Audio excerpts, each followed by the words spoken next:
and the biomechanics of rowing. So for anyone who doesn't know, biomechanics is the study of human movement, of how we move, and kinesiology is what's involved inside that movement.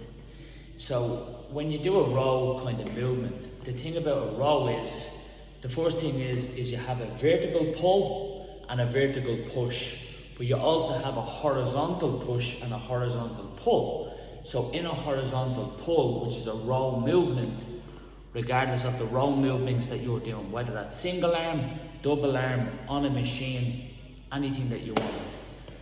Not to sound too technical, you have a scapulet, and your scapulet protracts, retracts, elevates and depresses. Alright? So just think of that, it elevates and depresses, right? So basically most shoulder injuries happen at the scapulet, alright? Not in the shoulder. For anyone out there, ask me any questions you want on it.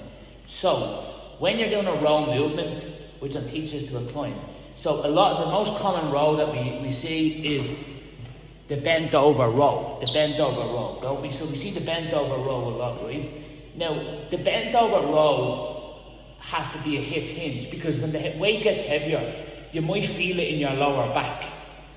So your lower back might be the cause of you not being able to row heavier weight. So therefore, what would be better?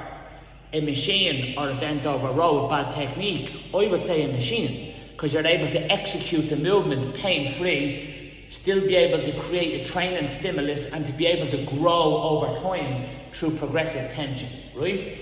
Now, if you look into flexibility and all this stretching stuff, you can just train your muscles and your scapula to gain more flexibility and movement if you do technique correctly, and then get stronger in that movement. Makes sense?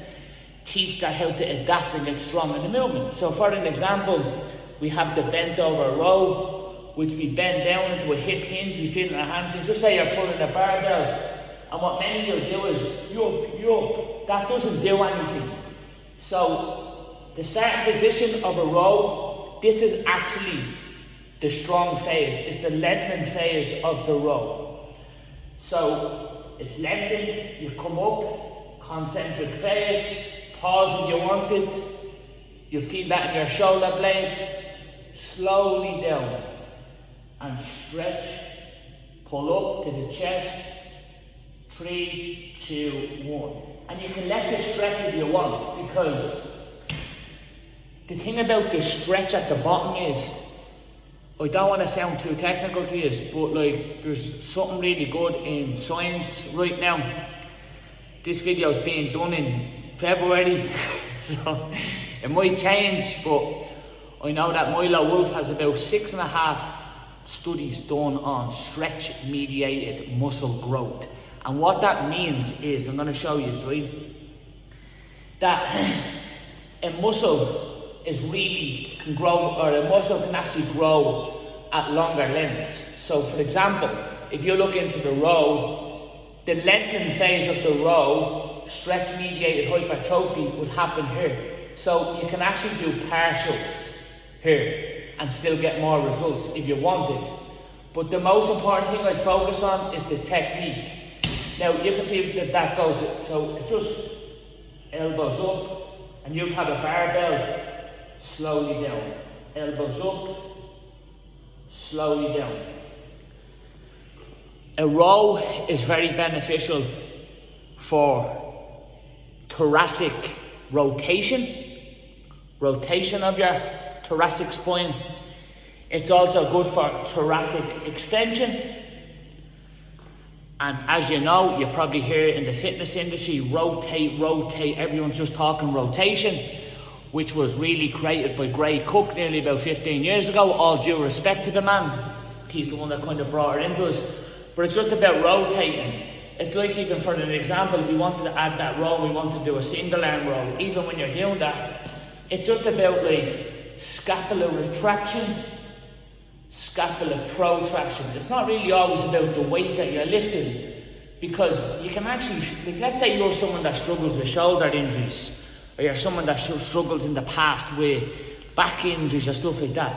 You may just need to find what is right for you, what you can do pain-free, what you can execute without causing you any more pain or any more injuries. Finding the program specific to you. I hope this helps. I'll do one more. So if you look into, so just think about it. When you're doing a chest press or anything with your chest, the strongest phase is when you're coming down, the eccentric phase, and you're pressing up. You get me? But when you're rowing, it's actually the opposite phase. So when you're actually pulling, it's actually inside of this phase that you don't want. It's not a punch. You get me? It's not a punch. It's a slowly controlled, feel the stretch, resist and pull it back. Make sense? You don't want to be up here because you're not really doing that, and that'd be a face pull, that'd be doing different muscles. It's just elbow back, slow forward.